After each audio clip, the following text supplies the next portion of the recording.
誰もが憧れるヒーローたちの必殺技。あなたはどの必殺技が好きですか？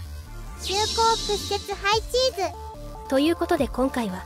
ヒーローとヴィランの超必殺技について解説していこうと思います。この動画はヒロアカ最新話までのネタバレが含まれるので、概要欄のジャンプクラスアプリで読んでから見てね。この動画を見終わった時、あなたは A 組の成長が凄まじいなと思っていることでしょう。それでは行ってみよう。何代にもわたり培われてきた超パワーの結晶、ワン・フォー・オールの個性を持つデクの超必殺技は八景変速 120% スマッシュです。最終決戦の信楽と村戦で使われた必殺技だね。この技はワン・フォー・オール歴代継承者たちの個性を同時に発動することでデトロイトスマッシュのパワーを爆発的に上げる必殺技です。特に力を蓄積して放つ3代目継承者の個性八景と音速以上の速度で攻撃する2代目継承者の個性変速の効果が凄まじく、特に八景のため具合で威力が大きく変化します。変速だけ使ったデトロイトスマッシュクインティブルより八景を使ったデトロイトスマッシュの方が威力が高いって言ってたもんね。どんな攻撃も効かなかった信楽と村に対して一撃で行動不能になるほどのダメージを与えるこのスマッシュはオールマイトの全力スマッシュをも超える破壊力を持っていますが、デメリットが非常に大きく連発できないのが難点です。どんなデメリットがあるの？一つは八景でパワーを貯めるのに準備が必要な点です。一度八景の力を解放するたびに再度力を貯める必要があるため連発することができないのは大きなデメリットと言えるでしょう。そしてもう一つは変速の個性を使用した際、活動限界の5分を超えると全身の細胞が疲弊し呼吸すらままならなくなるため、一度変速を使用して仕留めきれなかった場合数分間は完全に無防備になってしまいます。避けられたり身代わりを立てられたらめちゃくちゃピンチになるってことだよね。そう考えるとほぼ無限に 100% スマッシュが連打できるオールマイトの強さがヤバすぎるよ。攻撃力特化の個性爆破を持つ爆豪華付きの超必殺技はハウザーインパクトクラスターです。この技も最終決戦の信楽と村戦で初めて使った技だよね。大爆発を起こしながら突撃するハウザーインパクトに粒立った汗を起爆させ攻撃力を底上げする技術クラスターを組み合わせたこの技はミサイル並みの爆発を起こす超破壊力を持っているにもかかわらず、爆豪の繊細な個性コントロールで爆破範囲を限定し周辺への被害を抑えつつ威力を高めることも可能になりました。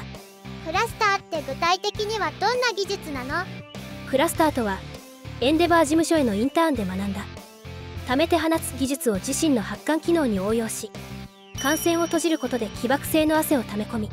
一気に放出することで爆破の威力を飛躍的に上昇させる技術のことです。エンデバーの角尺熱拳と容量は同じってことだね。絶大な破壊力を持ったハウザーインパクトクラスターですが、大陸間巡航ミサイルの爆発でも死ななかった信楽と村には傷一つ負わせることができずカウンターをくらい負傷してしまいました。か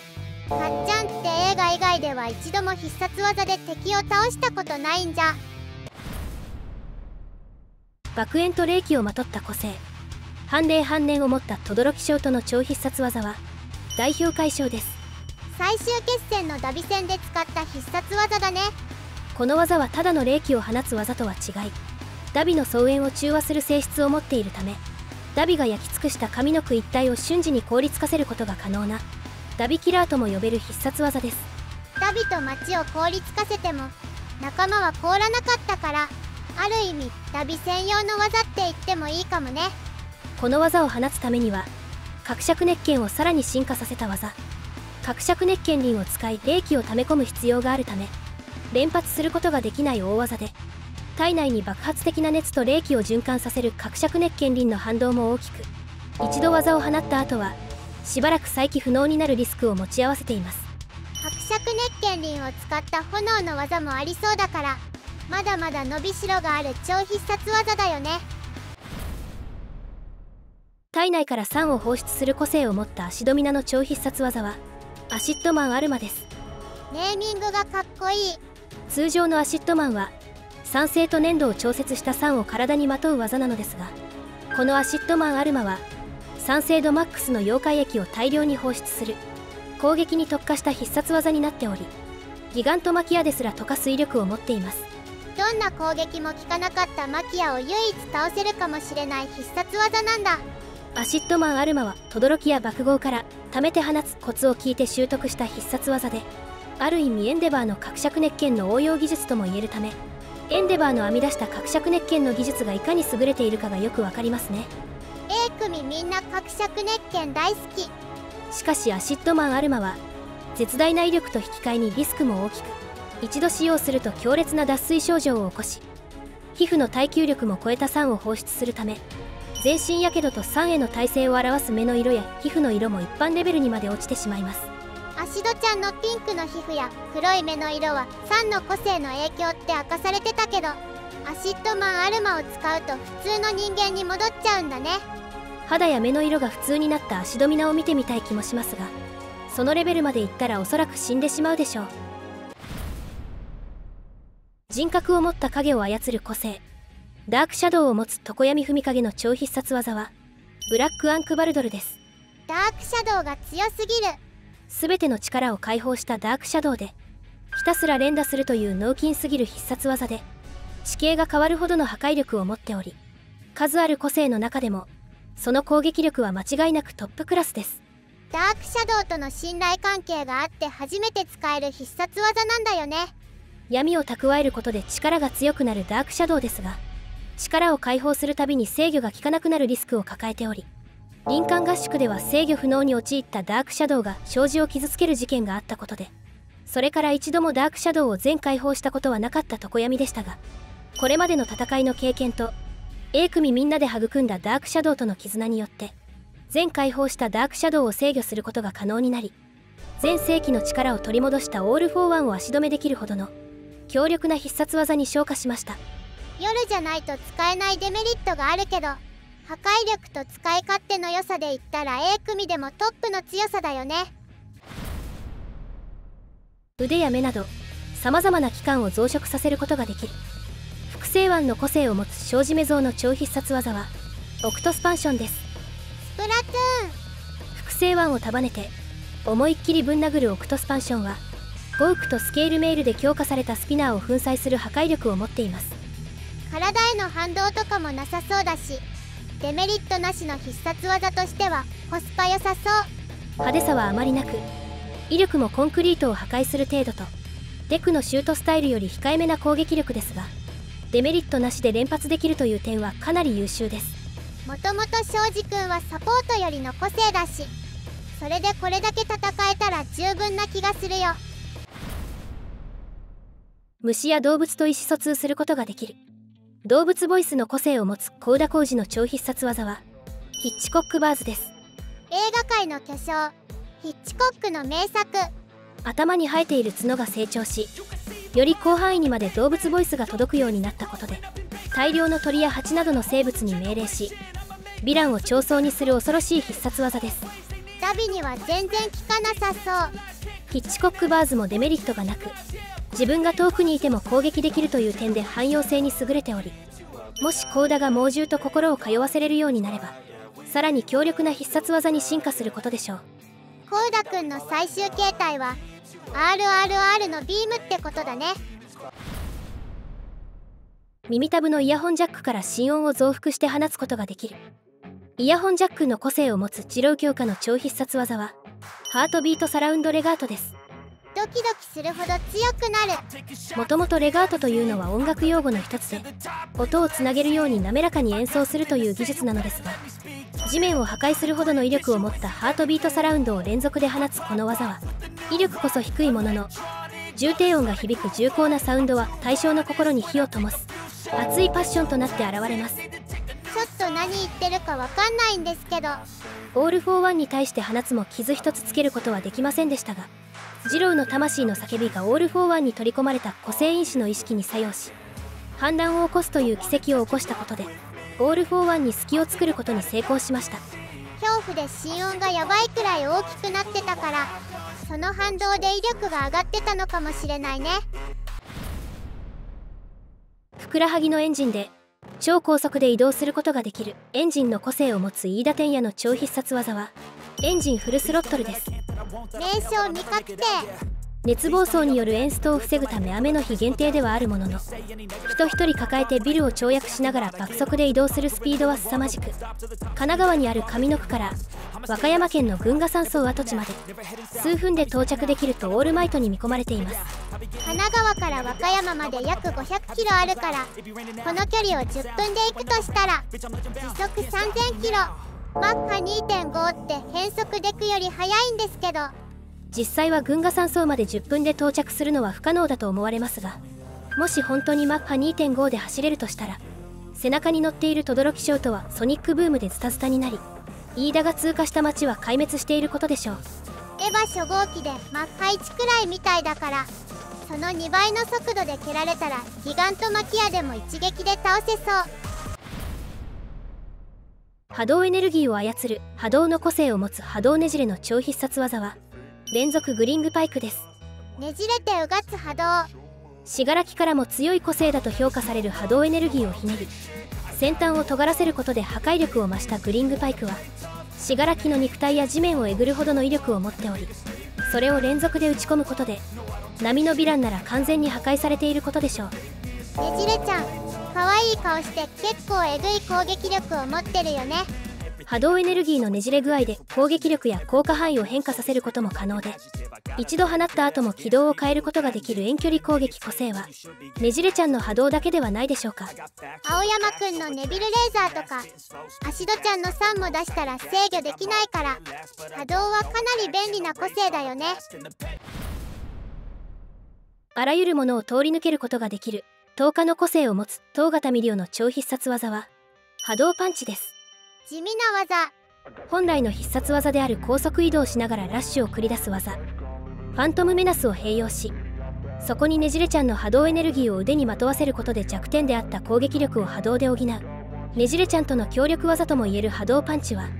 波のヴィランなら一撃で粉砕する破壊力を持っています。信楽戸村相手だと薄皮1枚も削れなかったけど、極限まで鍛え上げられた肉体で小締め像よりも強いパンチ力を持っているミリオですが、ノームの肉体を持つ信楽戸村には相性が悪すぎましたね。信楽戸村相手なら桃がなってるよが一番効果あるかもしれないね。食べた生き物の特徴を獲得する再現の個性を持った天敷玉木の超必殺技は混成耐火プラズマキャノンです。ぶっ壊れ破壊力。この技はありとあらゆる動植物を取り込み、さらにねじれちゃんの波動エネルギーを食らい極太波動砲を放つ必殺技で地形を変えるレベルの破壊力を有しています。でも信楽戸村はピンピンしていたね。こんな攻撃でオールマイトが死ぬと思うかという発言から、オールマイトもプラズマキャノンをまともに受けても無傷な可能性があり、全盛期オールマイトの強さがより強調される結果になってしまいました。オールマイトだけドラゴンボールの世界の人なんだよね。ウサギの身体能力を発揮するウサギの個性を持つミルコの超必殺技はルナラッシュです。後ろ蹴り連打。プラズマキャノンやハウザーインパクトでも傷一つ負わない信楽戸村に対して肉弾戦のみで足をふらつかせるほどのダメージを与えたルナラッシュの威力は凄まじく、蹴りの一発一発がプラズマキャノン以上の破壊力を持っています。かっちゃんの攻撃でダメージ蓄積されただけだと思うけど、ミルコはハイエンドノーム戦でも肉弾戦のみで超再生持ちのハイエンドノームを何体も沈めていることから、もしかしたらオールマイト並みの攻撃力を秘めているのかもしれませんね。クソナードたちがぜひ受けてみたい必殺技ナンバーワン。体を糸のように細くできる獅子の個性を持つエッジショットの超必殺技は忍法千本投資曲です。めっちゃ細くなる技。どちらかというと攻撃よりサポートに特化したこの技は極限まで身体を細くし体内から傷を縫合するという自己犠牲を伴う大技で、元の大きさに戻れなくなるリスクを抱えています。エッジショットが命をかけてかっちゃんを治療しようとしているのに、一発で傷を治せる千咲とエリちゃんが異常すぎるよ。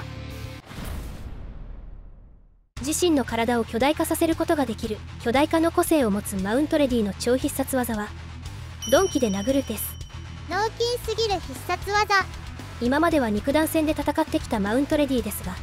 どんなものでも自在に大きさを変化させれる古代優位の個性サイズを併用することで工具や武器を巨大化させ、武装することで攻撃力を高める。単純ながらも極めて強力なこの必殺技は全盛期のオール・フォー・ワン相手にも通用するマウントレディの切り札です。ただの鈍器で殴ることが最強の必殺技になるなんて、刀とか重火器を巨大化させたらヤバそう。大きな翼で自在に飛び回る強翼の個性を持つホークスの超必殺技は風切りの太刀です。さすが常闇くんの師匠、名前が中二病。自分は非力で攻撃力が低いと明言しているホークスですが、二郎強化のハートビートサラウンドの音波振動を利用し、自身の刀を超振動ブレードにすることで攻撃力を倍増させたのが風切りの太刀です。超振動ブレードってめちゃくちゃ切れ味鋭いイメージがあるけど、実際どうなんだろうね。超振動ブレードというのは実用化もされており、崩れやすいものを崩れずに切ったり、貝殻など硬いものでも切れたりするらしいので、威力が上がることは間違いないでしょう。じゃあ常に全身が振動してる振動くんがナイフ使うのが最強なんじゃ。全身から炎が噴き出すヘルフレームの個性を持つエンデバーの超必殺技はプロミネンスバーンです。エンデバーは最初から最後までプロミネンスバーンが超必殺技だったね。角尺熱剣で溜め込んだ熱を一気に放出するプロミネンスバーンの威力は絶大で、超再生を持つハイエンドノームフードちゃんを消し積みにしたり、オール・フォー・ワンを黒焦げにしたりと、まさに超必殺技と呼ぶにふさわしい破壊力を持っています。一度使ったら体を冷やさないと動けなくなるリスクがあるけど、まともに食らって死なないヴィランはいないんじゃないかな。プロミネンスバーンも強力な技ですが、全ての技の威力を底上げする角尺熱剣を編み出したのがエンデバーの最大の功績ではないでしょうか。角尺熱剣のおかげでクラスターとかアシッドマンアルマが生まれたから、 A 組の超必殺技のほとんどはエンデバーから生まれたって言っても過言じゃないかもね。世界一のハッキング技術を持つラブラバの超必殺技は眼力猫ハッキングです。個性と関係ない必殺技きた。この技はハッキングした企業のコンピューターを破壊し、眼力猫というキモいキャラクターで画面を埋め尽くすことで巨大な損失と精神的ダメージを与える恐ろしい技で、会社全てのモニターにダパンプの USA を踊り狂う眼力猫が映し出され、エンジニアたちの精神と休日を破壊します。ある意味最強の必殺技だよ。この技の犠牲になったスケプティックが精神を病んでしまい、異能解放軍のヴィランへと変貌した要因になったことは間違いないでしょう。ラブラバは絶対的に回したくない。あらゆるものに反発力を付与する男性の個性を持つジェントルの超必殺技はジェントリースーパーラバーです。実はめちゃくちゃ強い個性。ラブラバの個性愛で強化されたことで、数百トンはある UA 高校をたった一人で支えきったジェントリースーパーラバーの威力は凄まじく、多くの人命がジェントルに救われました。ヒーローは遅れてやってくる。あんた本物のヒーローだよ。腕をスナイパーライフルに変形させるライフルの個性を持つレディーナガンの超必殺技は超長距離狙撃です。ある意味最強個性。愛知県南部を浮かんでいた空飛ぶ UA 高校で戦っている信楽と村を東京のセントラル病院の屋上から狙撃している描写から見ると、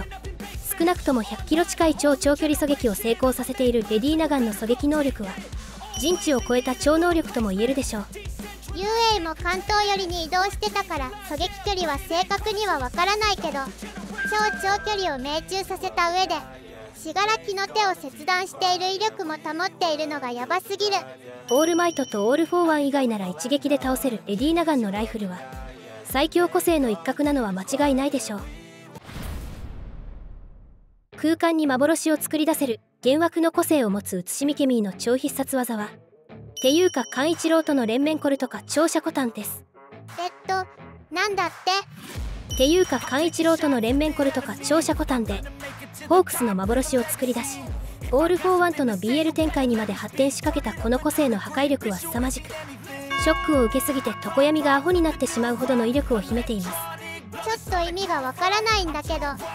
ていうか寛一郎との連綿コルとか長射コタンを要約すると、ていうか間一髪目の保養になる恋愛対象のイケてるメンズを殺そうとするとか超激おこなんですけどという意味です。いや、そういうことじゃないんだけどな。相手の体の自由を奪う洗脳の個性を持つ深層仁志の超必殺技はギガントマキアテイムです。マキアが仲間になりたそうにこっちを見ている。オール・フォー・ワンか信楽戸村の命令でしか動かないマキアの習性を利用し、自在に声色を変えれるサポートアイテムペルソナコードを使い、オール・フォー・ワンの声真似でマキアを洗脳した真相ですが、軽い衝撃で洗脳が解けてしまうところをマキアがオール・フォー・ワンに見捨てられた憎しみと悲しみを利用し、怒りの矛先をオール・フォー・ワンに向けさせることで仲間割れさせるという完全にヴィランが使う手口の人心掌握術です。ヴィラン向きの個性って言われ続けた真相くんがヴィランの手段でヒーローの窮地を救う展開は激アツだったよね。真相のように頭の回転が速く、人心掌握術に長けていないと実現しなかったことなので、真相は最強キャラの一角とも言えるでしょう。愛する者の姿に変わり、個性すらも使えるようになる変身の個性を持つ戸賀卑弥呼の超必殺技は無限増殖サッドマンズパレードです。トゥワイスが使った技だね。無限に増殖するトゥワイスの個性2倍を使えるようになったことで、無限に増殖するトゥワイスを日本全土に送り込み、一気に戦況を覆したこの必殺技は、時間制限が切れるか本物の戸賀卑弥呼を見つけない限り終わらない恐ろしい必殺技です。もしトゥワイスが生きていたら、無限に増殖するダビとか信楽戸村が個性使いまくってくるって考えたら本当に恐ろしいよ。エンデバー以上の火力を誇る双円の個性を持つダビの超必殺技は伯爵熱剣輪からの自爆です。まさかの自爆技。轟ショウトとの戦いで伯爵熱剣の上位技である伯爵熱剣輪を習得したダビは、熱を体内に溜め続けることで周囲5キロ一帯を一瞬にして溶かしてしまうほどの熱を秘めた人間爆弾になっており、小規模核爆弾並みの火力でエンデバーを道連れにしようと画策しています。エンデバーよりも火力が高くて火力を上げ続ける技術に長けたダビが熱を溜め込んだらメルトダウンする原発と同じだよ。現時点ではこの被害を抑えるためには霊気の個性で抑え込むしか方法がなく、作中でも霊気の個性を扱えるのは轟ショウト、下天轟霊しか存在しないため、上の句から轟ショウトが向かっているものの、とても間に合いそうにない絶望的な状況です。もし13号がいればブラックホールで全部吸えたけど、信楽の崩壊で手を損傷して個性を使えなくなってるかもしれないから、もうどうしようもないよ。ということで今回はヒーローたちの超必殺技について解説してきましたが、いかがだったでしょうか。この動画が1000いいねを超えたらチートすぎる反則個性ランキングの動画を作ろうと思うから、いいねとチャンネル登録よろしくね。それでは次回の動画でお会いしましょう。フルスウルトラ。